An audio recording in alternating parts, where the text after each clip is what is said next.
Walaupun bekerja sebagai jurutera sistem teknologi maklumat, anak muda ini mewarisi minat keluarganya yang cintakan warisan budaya. Muhammad Izhar Fadlullah atau Hairi Abdullah kini mula mencipta nama sebagai pembuat sigah atau tanjak yang merupakan kelengkapan pakaian tradisional kaum lelaki Kadazan Dusun. Laporannya bersama wartawan Nirona Newman. Berusia 37 tahun, Izhar mula berkecimpung dalam pembuatan sigah sejak tahun 2007. Namun memandangkan permintaan tinggi terhadap sigah, beliau mulai serius dalam bidang ini sejak 4 tahun lalu.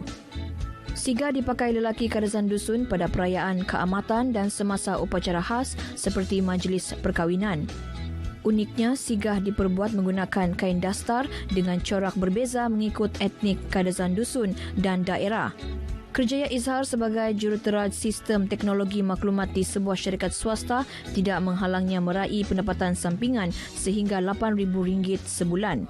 Of course, selain daripada menjana pendapatan, kenapa juga saya buat ini sigah? Sebab untuk mengekalkan kita punya tradisi pemakaian ini tanjak lah kalau orang lain panggil, ataupun kalau kita panggil sigah untuk mengekalkan warisan penggunaan ini sigah supaya tidak hilang.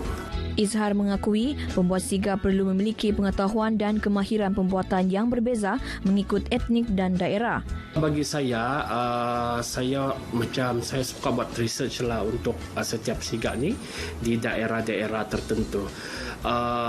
Macam saya, kalau saya buat sigah, daerah ini dia ada kain dia sendiri, dia ada dia punya warna sendiri, lipatan sendiri. Sangat unik lah kita punya sigah lah di negeri Sabah ini. Demi mengekalkan khazanah warisan masyarakat Kadazan Dusun ini, Izhar merancang untuk mengadakan kelas teknik lipatan sigah yang betul kepada generasi muda. Semangat beliau menjadi kebanggaan keluarga dan rakan-rakan. Saya merasa bangga kerana anak saya memperjuangkan pembuatan sigah ini dan harap dia akan dapat mempromosikan sigah ini ke selain daripada di Sabah dan di seluruh Malaysia akan keluar negara juga. Dan agar pembuatan sigah ini sentiasa dikenang dan tidak akan pupus. Saya sangat bangga dengan anak buah saya ni kerana dia tidak pernah putus asa untuk belajar buat sigah. Saya pun haraplah dari apa yang dia buat ini, kita punya KDMR, terutama kita punya belia-belia ini akan belajar. Saya tidak sangka yang kerjaya Bobby dalam lipatan sigah ini semakin besar. So, saya sangat bangga lah dan saya sangat kagum. Setahu saya, over the years memang ramai orang mencari si Bobby untuk minta lipat sigah. Kebanyakan ahli member choir kami pun minta dia juga untuk lipat sigah lah. Government official pun cari dia juga. Sebagai generasi muda, saya sangat bangga lah. Sebab ada golongan muda yang mampu menjadi pelapis kepada warisan sigah kita.